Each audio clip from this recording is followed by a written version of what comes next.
mengenal Yesus dalam dua naturnya itu sangat tidak mudah. Itu hanya mungkin dimengerti oleh orang yang diberikan anugerah khusus. Oleh Tuhan diberikan iman percaya.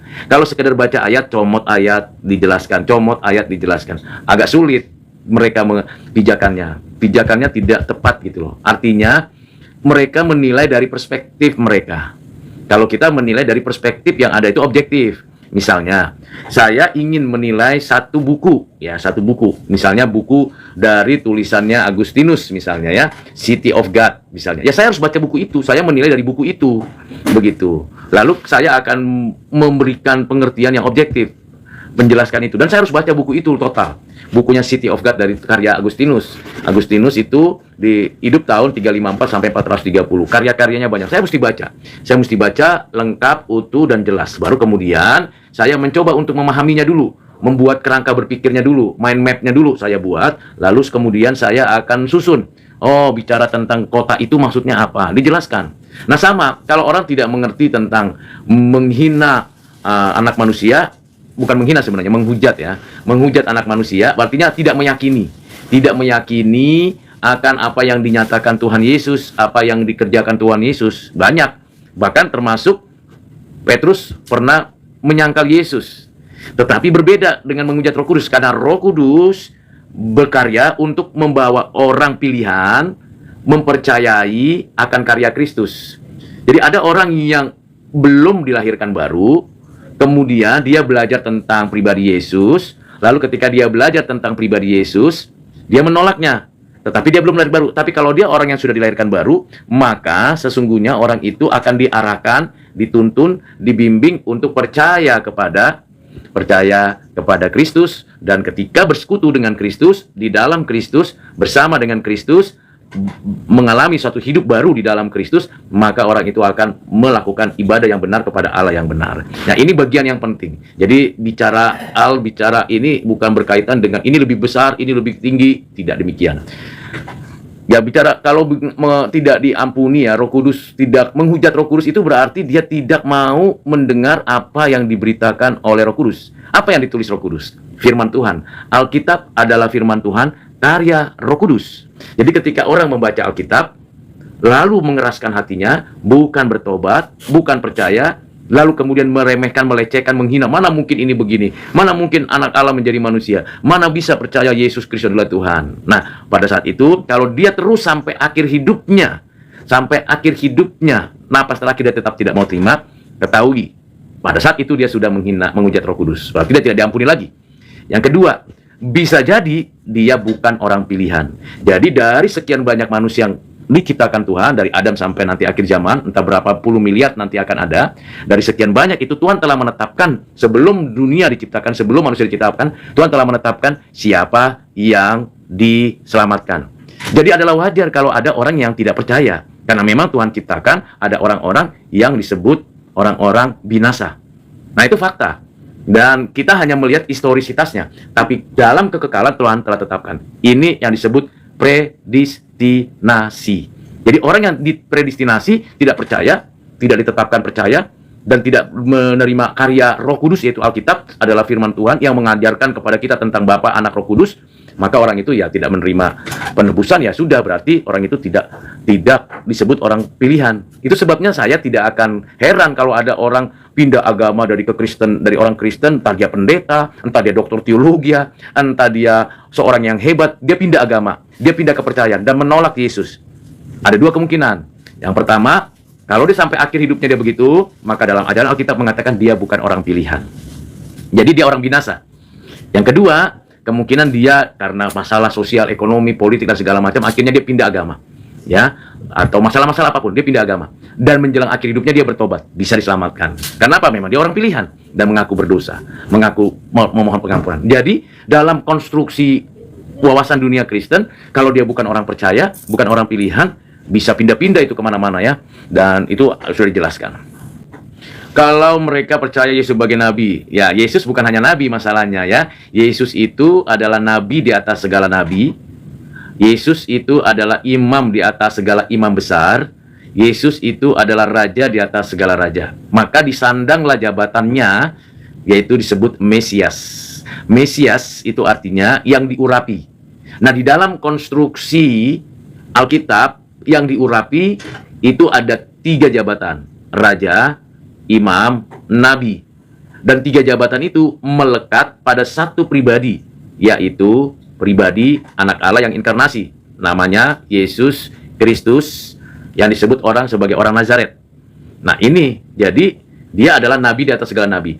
Apakah di zaman Yesus ada nabi? Ada nabi Yohanes Pembaptis. Yesus mengatakan demikian. Tapi ada school of prophet atau nabi nggak? Ada.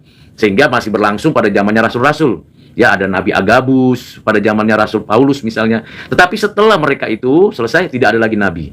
Jadi di dalam ajaran Alkitab, selain nabi-nabi yang menulis perjanjian lama, ada nabi yang masih eksis, ada di zamannya Yesus dan zamannya para rasul. Tapi setelah itu, orang Kristen tidak mengakui lagi adanya nabi. Kenapa? Perjanjian lama, perjanjian baru sudah selesai. Nah, siapakah yang meneruskan? Kalau perjanjian lama bicara nubuatan kedatangan Mesias, yaitu Yesus Kristus. Kalau para rasul yang dipilih Tuhan itu hanya 12. Dari 12 ada satu yang menjual Yesus, lalu mati bunuh diri, diganti dengan Matias, dan ditambah satu rasul namanya Paulus. Nah, dari rasul ini adalah memproklamasikan Sang Mesias itu kepada banyak orang. Lalu kemudian ada murid-murid Yesus. Seperti itu. Nah, ini adalah cara pandang kita berkaitan dengan kenabian. Nah, nabi di dalam ajaran Alkitab memiliki tanda-tandanya. Dia menerima pewahyuan dari Allah, menyampaikan pengajaran kepada umat Allah dan kepada banyak orang, bernubuat, dan ada tanda-tanda keajaiban atau mukjizat yang dinyatakan. Itu nabi. Mewakili pemerintahan Allah menyampaikan firman Tuhan. Itu nabi. Nah, berbeda dengan raja. Mewakili pemerintahan Allah menegakkan keadilan dan kesejahteraan. Kalau imam mewakili umat Tuhan untuk menyampaikan permohonan dan ibadah kepada Tuhan Allah. Yesus adalah nabi di atas segala nabi, raja di atas segala raja. Dia juga adalah imam di atas segala imam. Kenabiannya diteruskan oleh Roh Kudus melalui berita-berita yang disampaikan oleh murid-murid Yesus. Keimamannya diteruskan selain dia menyerahkan nyawanya, dia mati di atas kayu salib, kemudian dia bangkit dari kematian, dia bersyafaat untuk umatnya di bumi ini. Dia berdoa membela umatnya. Kerajaannya diteruskan melalui kehadiran pemerintahan Allah diwakili gereja Tuhan. Nah, ini bicara nantinya Sang Mesias itu datang kembali menyempurnakan semua yang sudah dinyatakannya. Itu bicara itu. Ya memang, kalau menurut kita nggak terpilih, kasihan ya memang. Ya memang kenyataannya seperti itu. Tuhan menciptakan Kain dan Habel juga kan. Tapi Kain tidak diperkenan Tuhan. Itu pertama kali manusia berdoa bermohon kepada Tuhan. Apa salahnya Kain? Apa bedanya dengan Habel? Ya Kain memang tidak diperkenan Tuhan. Persembahannya tidak diperkenan Tuhan. Esau dan Yakub. Apa salahnya Yakub? Esau? Nggak ada. Esau seorang yang sulung. Tapi dia tidak menghargai kesulungannya dalam konteks kemanusiaan. Dan memang Tuhan mengatakan, aku memilih Yakub, bukan Esau. Sama. Ada Ismail, anak budak Hagar. Dan ada Ishak. Tuhan mengatakan, aku tidak memilih Ismail sebagai anak perjanjian. Tapi aku sudah menetapkan Ishak. Nah, itu memang kenyataan. Jadi sebuah kenyataan. Mengapa saya yang dipilih? Why have you chosen me, Lord? Mengapa saya? Kenapa tidak yang lain? Nah, ini ada 2 hal yang tidak bisa kita tentukan sendiri. Pertama, kelahiran kita. Ya, yang kedua, kelahiran kita juga. Kelahiran kita tidak bisa kita tentukan secara fisik. Nggak bisa. Itu hal yang pasti kita bilang, take it for granted, kita terima. Ini papaku, ini mamaku, ini etnisku, ini zamanku, ini situasiku. Nah, itu nggak bisa kita bantah itu. Tuhan maunya lah aku dilahirkan oleh papa dan mama yang seperti ini. Itu kan setelah kita lahir kita ngomong begitu. Tapi sebelum kita ada dilahirkan kan nggak bisa kita ngomong begitu. Nah, itu berkaitan dengan kelahiran fisik. Kelahiran kita yang pertama. Nah, kelahiran kedua juga begitu. Kita tidak bisa meminta. Kita juga tidak bisa membuat sebuah rayuan kepada Tuhan Allah. Lahirkanlah aku. Enggak, demikian. Allah lah yang telah menetapkan si A, si B dilahirkan. Bagi kita memang kelihatannya sangat kasihan. Iya. Tapi Tuhan Allah yang mencipta. Tuhan Allah yang menyatakan itu. Dan faktanya di dalam kesejarahan kita memang seperti itu. Itu tidak bisa. Itu merupakan misteri Allah. Tetapi mesti diingat. Pertama, tidak ada hak kita untuk menentukan nasib kekekalan orang lain. Ada waktunya, mungkin saja dia berada di dalam suatu keyakinan kepercayaan yang melawan Tuhan. Tetapi kalau dia orang pilihan, dia akan kembali. Bahkan ada orang-orang yang gonta-ganti keyakinan karena berbagai alasan, lalu kembali kepada Kristus. Bisa. Jadi selagi dia masih hidup, Dan selagi nafas itu masih ada di dalam dirinya, selagi masih di muka bumi ini, maka kita tidak boleh mengambil satu keputusan yang mewakili Tuhan tentang nasib kekekalannya. Misalnya, ada orang yang menghina-hina orang Kristen, ada orang yang melecehkan orang Kristen, ada orang yang sampai menghujat-hujat nama Tuhan Yesus. Saya kalau dengar itu saya doakan. Kalau Tuhan kehendaki, memang dia orang pilihan, nyatakan kuasamu untuk mengubah hatinya. Tapi kalau memang itu bukan orang pilihan, engkau nyatakan keadilanmu, menghukum dia. Nah, itu berlaku adil, tetapi kita tidak tahu kan siapa orang itu. Jadi nasib kekekalannya kita tidak yang menentukan. Tuhan, sama seperti waktu kelahiran kita tidak bisa menentukannya. Jangan baca dari kitab Wahyu dulu, baca dari kitab Kejadian ya. Oh, ya nggak apa-apa kalau ada orang yang mengatakan bidat, tapi fakta Alkitab tidak demikian. Bidat itu kan ajaran sesat ya, arti bidat. Tapi kenyataannya tidak demikian. Misalnya ya, kok kenapa ya sudah begitu luar biasanya pemberitaan Injil melalui media cetak, media elektronik, media sosial, sudah begitu banyak misionari datang ke seluruh dunia memberitakan kabar baik, kok nggak mau bertobat? Apa kurangnya lagi? Ada yang mati martir, apa kurangnya? Ya karena orang itu bukan orang pilihan. Seperti itu ya. Nah, berikutnya, ada kan nabi yang eksis di zamannya Rasul Paulus? Ada Nabi Agabus, ada. Jadi ya kalau ada ya nggak ada masalah. Ya kan tadi saya sudah katakan bahwa nabi-nabi itu pada zaman School of Prophet itu berlanjut untuk menjelaskan tentang hukum, tentang firman, tentang perjanjian lama. Tetapi tidak dicatat sebagai nabi dalam pengertian yang menulis kitab. Nabi dalam pengertian yang memberikan suatu nubuatan yang berkaitan dengan kedatangan Kristus yang pertama.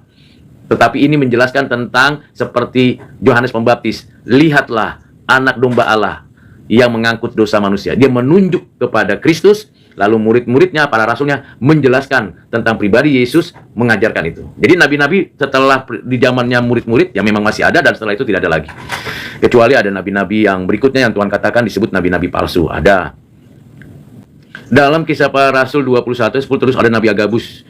Nabi yang dimaksud dalam pengertian yang bagaimana? Ya tadi, nabi yang dimaksud adalah menyampaikan firman Tuhan berkaitan dengan kedatangan atau menyatakan tentang kemesiasan. Jadi dia menjelaskan itu sampai di situ. Dan dia tidak menulis kitab. Tidak menulis kitab seperti Nabi Yesaya, Yeremia, Yeskil, atau Daniel, dan tidak menulis kitab seperti Nabi Habakuk, Yoel, Nahum, Mika, dan seterusnya. Tapi juga tidak seperti Yohanes Pembaptis. Jadi dia memang menjelaskan tentang firman yang mengarahkan kepada pribadi dan karya Sang Mesias, seperti itu.